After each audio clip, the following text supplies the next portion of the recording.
Hello friends, आज हम topic discuss कर रहे हैं क्लास 10 से। और जो क्वेश्चन लिया है वो हमने लिया है क्वाड्रेटिक इक्वेशन चैप्टर से। एक हॉट्स लेवल का क्वेश्चन है। चलिए ध्यान से पढ़ते हैं कि if the roots of the equation, एक क्वाड्रेटिक इक्वेशन गिवन है जिसके रूट्स आपको क्या कह रहा है, आर इक्वल, मतलब इक्वल रूट्स आपको गिवन है। और फिर कह रहा है प्रूव दैट कि either a is equal to 0 और a cube plus b cube plus c cube is equal to 3abc। अब किसी क्वाड्रेटिक इक्वेशन के अगर रूट्स इक्वल हो तो उसका डिस्क्रिमिनेंट के बारे में हमें क्या पता है। चलिए आपको बिल्कुल प्रॉपरली बताता हूं। पहले इस इक्वेशन को उसकी जनरल फॉर्म में लिखते हैं, तो a x square plus b x plus c is equal to 0। ठीक है, अब मुझे यहां पर निकालना क्या है, इस कैपिटल ए, कैपिटल बी और कैपिटल सी का वैल्यू निकालना है। तो देखिए एक्स स्क्वायर का कोफिशिएंट ए है और एक्स स्क्वायर का कोफिशिएंट क्या है हमारे पास, छोटा सी स्क्वायर माइनस का ए बी। फिर x का कोफिशिएंट b है, तो हमारे पास यहाँ x का कोफिशिएंट क्या है, माइनस का 2 ए स्क्वायर माइनस बी छोटा सी। और ये कैपिटल C का वैल्यू, कैपिटल C क्या होता है, इंडिपेंडेंट ऑफ x वाला टर्म, मतलब क्वाड्रेटिक इक्वेशन में जिस टर्म के साथ x मौजूद ना हो वही C कहलाता है, उसको इंडिपेंडेंट ऑफ x बोलते हैं। तो यहां पर वो क्या है, बी स्क्वायर माइनस छोटा a और छोटा c। याद रखिएगा ये वाला c बड़ा है जिसकी हम बात कर रहे हैं, और जो क्वाड्रेटिक गिवन इक्वेशन है उसमें छोटा सी दिया गया है। ठीक है, एबीसी का वैल्यू आपको पता है, इक्वेशन के रूट्स इक्वल दिए हैं, तो डिस्क्रिमिनेंट क्या होता है, मतलब डिस्क्रिमिनेंट का मतलब हो गया डी, और इसका फॉर्मूला होता है capital B square minus 4ac। अगर आपको ये कंफ्यूजन हो रहा है कि मैं बार बार कैपिटल बी स्क्वायर और कैपिटल एसी क्यों बोल रहा हूं, तो ध्यान रखो हमारी इक्वेशन में जो गिवन क्वाड्रेटिक इक्वेशन है उसमें ऑलरेडी छोटे एबीसी लिए गए हैं, तो डिस्क्रिमिनेंट निकालते समय मैं सेम लेटर का यूज नहीं कर सकता, इसलिए मैंने जर्नल फॉर्म को कैपिटल एबीसी के फॉर्म में लिखा है, और मैं डिस्क्रिमिनेंट की वैल्यू भी कैपिटल बी, कैपिटल ए और कैपिटल सी की फॉर्म में रख रहा हूं। तो डिस्क्रिमिनेंट क्या होता है, बी स्क्वायर माइनस 4ac, क्योंकि इक्वल रूट्स गिवन है आपको, तो इक्वल टू 0। ठीक है, कंडीशन होता है ना कि real and equal, real and distinct, equal, real, तो उसको उसमें हमें सिर्फ इक्वल दिया है, तो इक्वल रूट्स का डायरेक्ट कंडीशन होता है कि डिस्क्रिमिनेंट 0 के बराबर है। डिस्क्रिमिनेंट का मतलब बी स्क्वायर माइनस 4ac 0 के बराबर है। बी, ए और सी का वैल्यू हम ऑलरेडी बता चुके हैं, पुट करते हैं।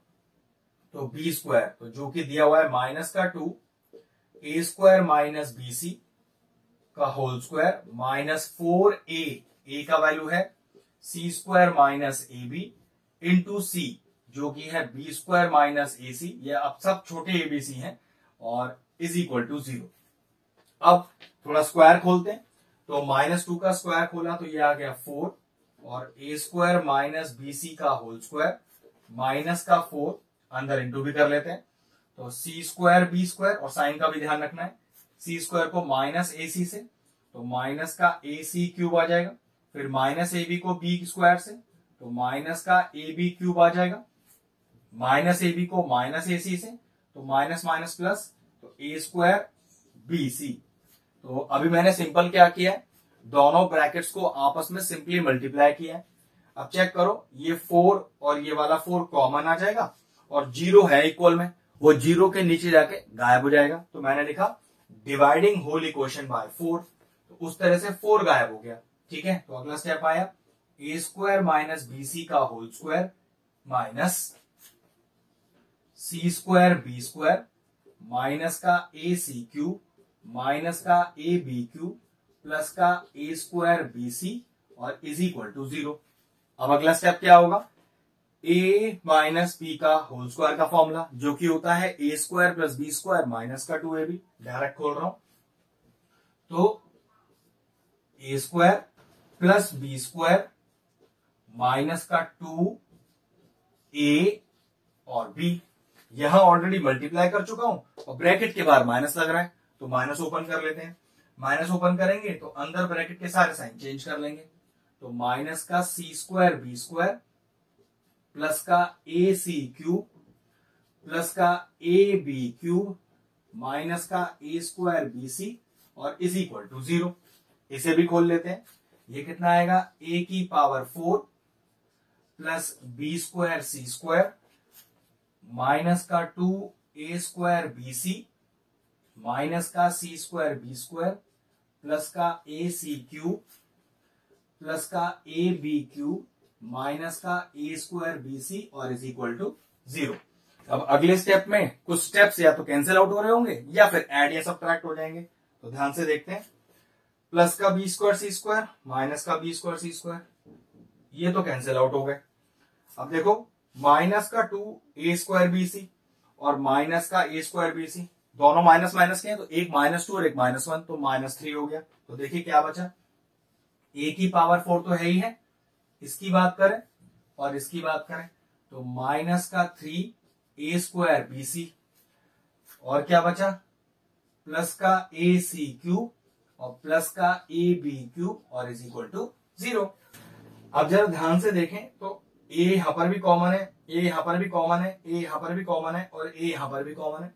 तो एक सिंगल ए पूरे में से बाहर आ गया, बचा क्या, ए की पावर 4 में से ए निकाला तो ए क्यूब, यहां से निकाला तो माइनस का 3 ए बी सी, यहां से निकाला ए तो प्लस का सी क्यूब और यहां से निकाला तो प्लस का बी क्यूब और इज इक्वल टू 0। अब ध्यान रखो, अगर दो टर्म मल्टीप्लीकेशन में हो और दोनों ही 0 के बराबर हो तो लिखने का तरीका होता है either first term is equal to 0 और second term is equal to 0। फटाफट से लिखते चले जाते हैं। अब चेक करो, आइदर ए इक्वल टू 0 में तो देखो ये वाला स्टेप आ गया, अभी दूसरे वाले स्टेप में बस एक स्टेप और रह गया।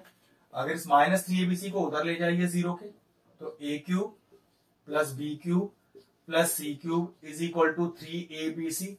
चेक कर लीजिए, दूसरा पार्ट बिल्कुल वही है जो हमें चाहिए, मैच हो गया। ये लीजिए, क्वेश्चन फिनिश हुआ, वीडियो फिनिश करते हैं। अगर आपको हमारे वीडियोस पसंद आ रहे हैं और इन्फॉर्मेटिव लग रहे हैं तो आप हमारे चैनल की प्लेलिस्ट में जाकर आपको किसी भी चैप्टर में किसी भी क्वेश्चन का डाउट है उसका डेडिकेटेड वीडियो आपको मिल जाएगा। तकरीबन सारे इंपॉर्टेंट क्वेश्चंस के वीडियोस आपको हमारे चैनल पे मिल जाएंगे, आप जाके उन्हें चेक कर सकते हैं।